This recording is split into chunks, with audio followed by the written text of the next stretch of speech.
집에 귀가하고 있는 한 교수. 말씀 좀 물읍시다. 닫히는 대문 뒤로 불쑥 등장한 정체불명의 남자. 여전히 새치 혀로 세상을 희롱하며 살고 있다. 그리곤 다짜고짜 교수를 비난하는데요. 멈추지 않고 교수가 과거에 저지른 과오를 너는 살아서 돌아오지 못할 거란 걸 알면서도 중마고였던 친구를 일본 놈들에게 팔아넘겼다. 마치 어제의 기억처럼 떠올려줍니다. 대체 교수는 당연히 당신 누구야? 그가 기억에 없죠. 이 이름은 기억할 거야. 남자는 죽은 자신의 형 이름을 말한 뒤 한동주. 이런 미친. 야나가와 유스케. 그를 저격하려 하지만 총은 발사되지 않았고 육탄전을 벌이며 싸우다 끝내 방아쇠를 당기고 맙니다. 소리를 듣고 나타난 젊은 사내가 이 살인 현장을 목격하는데요. 과연 이게 어떻게 된 일일까요? 이 남자가 노년의 복수를 시작한 이유, 지금 바로 시작합니다. 며칠 전 어느 프랜차이즈 레스토랑 휴게실에서 깨어나는 노인 필주. 그의 아르바이트 닉네임은 프레디. 그리고 이 사내는 그의 단짝 제이슨입니다. 뭘 그런 눈으로 보세요? 저 제이슨이잖아요. 이 프레디래. 제이슨, 어? 그러나 어딘가 잠에서 깬 필주는 기억이 가물가물해 보이는데요. 허나 둘의 주먹 인사를 시작으로 컨디션을 되찾습니다. 브로. 브로! 이제 좀 컨디션이 돌아오네. 그는 프랜차이즈 매장에서 17년이나 근무한 시니어 알바.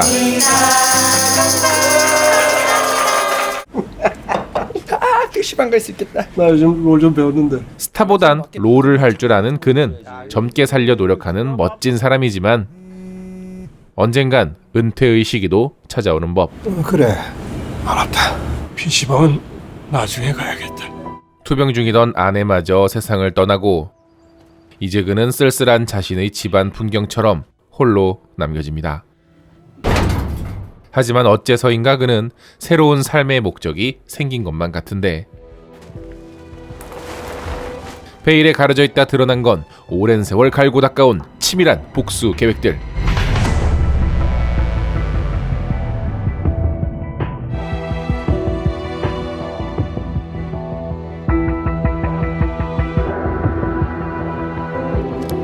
그리고 그는 생애 마지막 기록을 남깁니다. 제 이름은 한필주. 뇌종양 말기 알츠하이머 환자입니다. 앞으로 내가 할 일들을 기록하기 위하여 이 테이프를 남깁니다. 일제 강점기 제 아버지는 누명을 쓰고 일본 순사들에게 잡혀가 모진 고문을 당한 뒤 사망하였고 일제강점기 시절 모든 가족을 잃은 그가 광복 77년 만에 복수에 나선 것. 이 형님은 친구의 말에 속아 강제징용되어 지하 탄광에서 목숨을 잃었고 마지막 남은 혈육이었던 저희 누이는 종군 위안부로 끌려갔다가 스스로 목숨을 끊었습니다. 나는 이제부터 이 일과 관련된 모든 자들을 척살할 것입니다. 그 시절에 머물러 있는 자신의 옛 권총과 함께 말이죠. 나이가 들어 비록 손은 떨릴지라도 방아쇠를 당길 때만큼은 침착합니다. 이 일은 아주 오래 전부터 계획되었습니다. 그 계획엔 조금의 도움이 필요한 그였는데요. 내가 말이야, 저 갈 데가 몇 군데 있거든. 운전 좀 도와주라. 근데 알바비는 주시는 거예요? 그가 가져온 차는 무려 포르쉐 911. 프레디. 야, 그래도 야 죽기 전에 야 스포츠카는 야 그냥 한번 타봐야 되는 거 아니냐? 이 살아생전 포르쉐도 한번 몰아보고 이거 진짜 내 버킷리스트였는데. 버킷리스트 그건 뭔 뜻이야? 뭐 죽기 전에 해보고 싶은 것들 뭐 그런 것들이에요. 버킷리스트라. 이제 자신의 버킷리스트를 채우기 위해 길을 나서는 필주. 그의 첫 목표물은 어느 대형 병원 안에 있습니다. 죄송하지만 자리를 좀 양보해 주실 수 있겠습니까? 여기 앉으세요. 감사합니다. 교묘한 사각지대 안에서 오랜 시간을 기다린 뒤 프레디, 일을 시작하려던 그의 앞에 아니 아직도 문명 안 가신 거예요? 제이슨이 나타납니다. 여긴 왜 왔어? 기다리라고 했잖아. 저 PC방에 5시간 동안 있었어요. 전화해도 전화도 안 받고.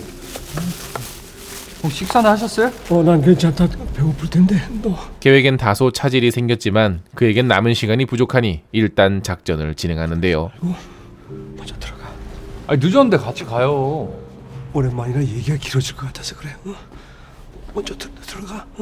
직원 통로로 몰래 잠입해 노끈으로 능숙하게 디지털 도어락을 해제하고 목표물이 잠든 VIP 병실에 잠입하죠.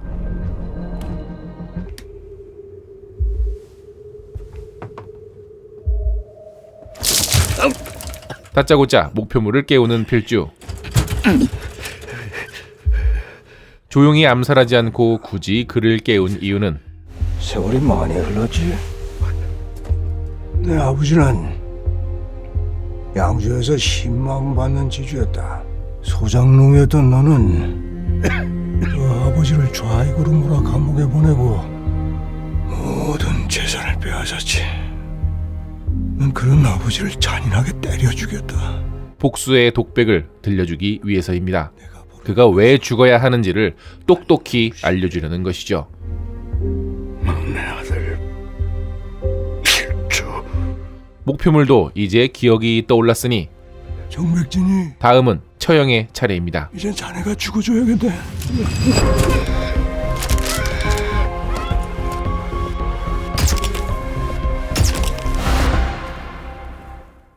복수에 성공한 뒤 찾아오는 건 경찰들. 범행 시간 몇 시야? 네, 12시 반에서 1시 사이 추정됩니다. 거대 기업 총수가 사망했으니 광역수사대가 해당 사건을 맡습니다. 광수대 강형사는 단번에 이 사건이 계획된 범죄임을 알아채죠. 뭐냐고? 소음기 대신 페트병을 쓴 것 같습니다. 탄알은 확인했어? 예, 국가수에서 분석 중입니다. CCTV는? 엘리베이터 확인했는데 사모님 나가신 뒤로 4층에 들어온 사람은 없습니다. 그러나 CCTV의 사각지대를 알고 있던 필주의 완벽한 작전 덕에 사건은 그리 쉽게 풀리지 않을 거라 직감합니다. 야, 당장 병원 내 CCTV 확인해봐. 알겠습니다. 하지만 필주의 작전에 하나 흠이 있었다면 그건 제이슨의 등장이었죠. 정백진 회장이 살해되었다고 추정되는 그 시간 제이슨도 뒤늦게 이 사실을 알고 자신이 뭔가 안 좋은 일에 휘말렸다 깨닫는데요. 따라서 저희 경찰은 여러 정황 증거상 이 남성을 유력한 용의자로 판단, 진원 파악에 주력하고 있습니다. 그가 걱정을 하고 있거나 말거나 필주는 이제 두 번째 목표물 앞에 나타납니다. 우리는 강제징용이다 위안부다 하면서 반세기가 총보다 무섭다는 펜대로 친일 역사에 대한 책을 출판한 교수. 과거에 사로잡힌 민족에게는 미래는 없습니다. 그의 사연은 무엇일까요? 궁금하다면 직접 그를 만나면 되죠. 말씀 좀 물읍시다. 여전히 새치 혀로 세상을 희롱하며 살고 있다고요. 무슨 소리를 하는 게요? 너는 살아서 돌아오지 못할 거란 걸 알면서도 중마고였던 친구를 일본 놈들에게 팔아넘겼다. 그리고 이젠 잊어버린 가해자의 기억을 생생하게 되살린 후 지하 탄광에 묻혀서 시체도 찾지 못한 내 형님 한동주. 이런 미친 야나가와 유스케. 다시 찾아온 처형의 순간.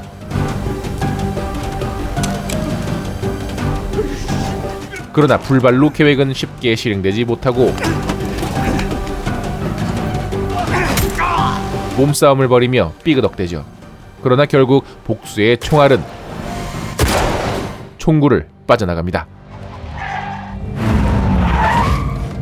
이 소리를 듣고 나타난 제이슨이 충격적인 살해 현장을 직접 목격하게 되죠. 비현실적인 상황에 어떻게 대처해야 할지 모르는 제이슨. 직진하면 파출소 나올 거야. 거기서 좌회전해. 되려 의식이 또렷한 건 필주입니다. 저 사람은 이미 죽었어.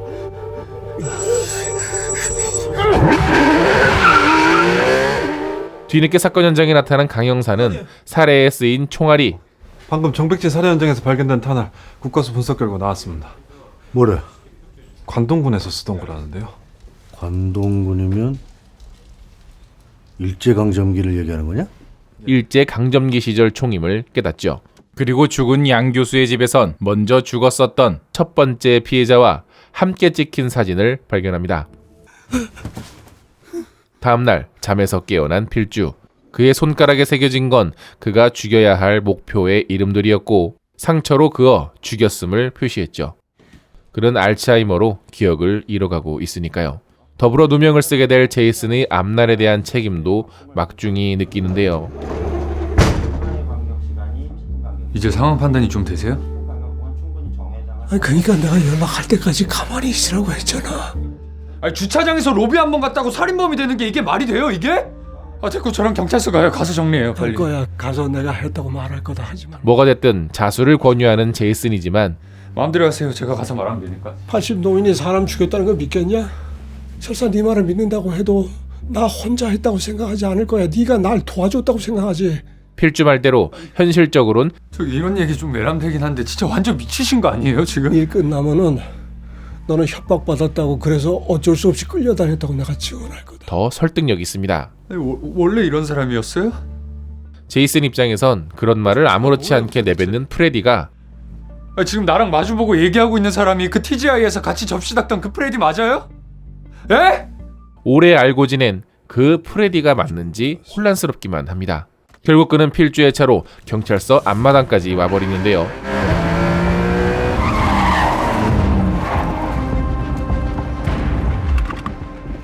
문 닫아. 자수를 권유하려는 제이슨의 최후의 수였지만 단수를 두는 건 필주입니다. 잠깐, 프레디 진짜 잠깐만. 네가 저기 들어가면은 넌 노인 3명을 죽인 살인범이 되는 거다. 필주의 설득에 일단 넘어가기로 한 제이슨. 프레디 이게 진짜 최선이에요? 같이 일하던 동료한테 총 겨누고 뭐 자기 말 안 들으면 자살해버리겠다는 이 상황이 이게 진짜 최선이에요 이게? 일주일만 시간을 주고 그에겐 딱 일주일의 시간만 있으면 되니까요. 약속할게. 그의 간절한 눈빛에 제이슨도 마지못해 마음을 바꿉니다. 저 진짜 궁금해서 그러는데 딱 하나만 물어볼게요. 도대체 왜 이렇게까지 하시는 거예요? 내가 처리한 놈들은 모두 우리 가족을 죽인 자들이야. 적어도 내 목숨보다 중요한 일이라고 얘기하는 거다. 그래서요. 앞으로 몇 명 더 죽일 거예요? 남은 목표는 이제 셋. 꼬일 대로 꼬여버린 인생이지만 일단 돕기로 하는 제이슨. 총 집어 넣어요. 저 안으로 뛰쳐 들어가기 전에 당장 총 집어 넣으라고요, 프레디! 내일 아주 중요한 대외 행사가 있어서 우리 서에서 파견을 나가야 된다. 마침 일본 자위대 창설 행사가 한국에서 개최되고 강 형사는 양 교수의 사진에서 본 인물들이 팀장님, 행사에 초대받았음을 발견합니다. 저랑 최 형사랑 같이 나가겠습니다. 한국의 호텔에서 열리는 자위대 60주년 창설 행사장. 이곳에 여지없이 필주가 나타납니다. 양 교수의 신분증을 위조하여 무사히 입구를 통과하려는 순간 저기 선생님, 검문에 걸리지만 잠깐 가방 좀 볼 수 있을까요?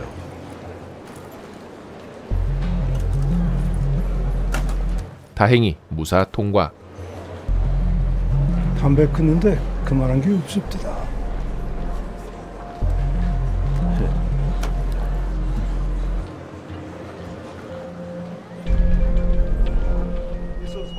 화장실에서 준비해둔 사제 폭탄을 제조하고 행사장 안에서 작전을 시작하는 필주.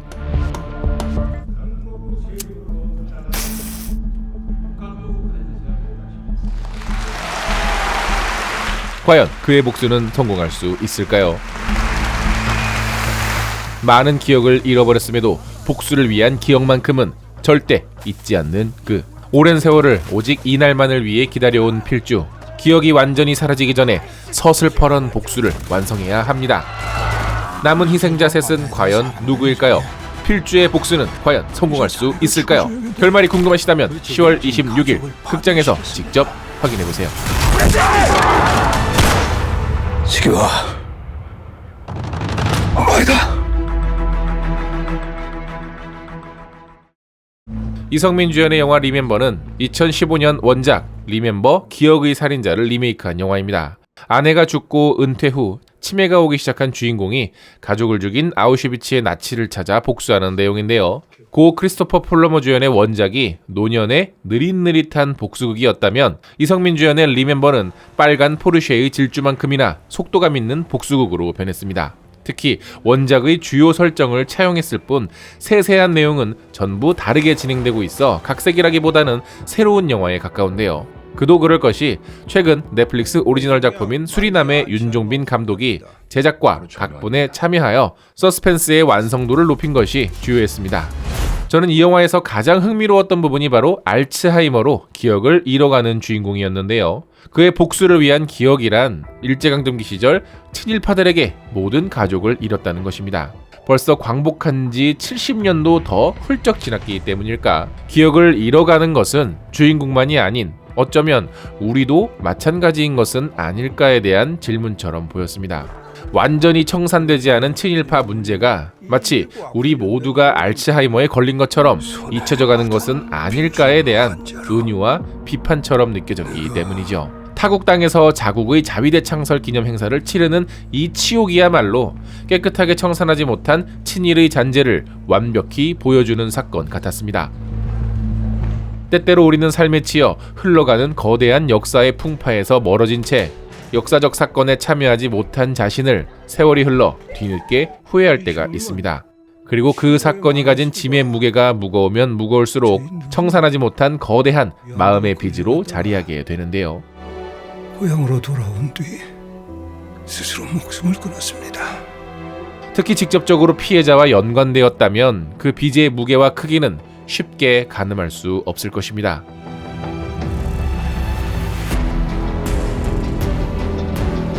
리멤버의 한 필주 역시 오랫동안 묵혀둔 복수를 사랑하는 아내가 떠나고 나서야 비로소 완성하기 시작하는데요. 아내가 살아있을 때 복수를 시작했다면 죄의 유산이 되물림되기 때문인 것입니다. 비록 복수의 과정에 피치 못할 공범이 생겨버리긴 했지만 그의 복수가 당신의 목숨값보다 크다는 걸 알기에 제이슨도 쉽게 그를 회유하지 못했죠. 알았으니까 제발 이 총 좀 내려놓고 얘기해요. 에? 일주일 동안 5명의 복수를 마쳐야 하는 필주. 그러나 계획이란 언제나 갑자기 부러지는 나뭇가지처럼 수가 틀리기 마련. 제이슨도 없이 혼자 질주하는 포르쉐에 몸을 싣고 있는 필주에겐 대체 어떤 일이 벌어지고 있는 것일까요?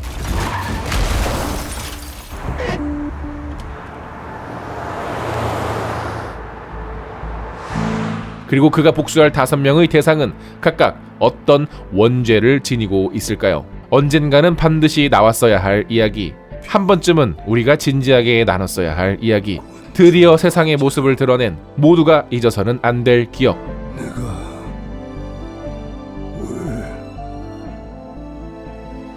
왜 여기에 있는 거지? 죗값을 치르지 않은 자들에 대한 뒤늦은 복수. 10월 26일 극장에서 직접 확인해보세요. 저는 다음번에도 여러분과 진지한 이야기를 나눌 영화와 함께 돌아오겠습니다.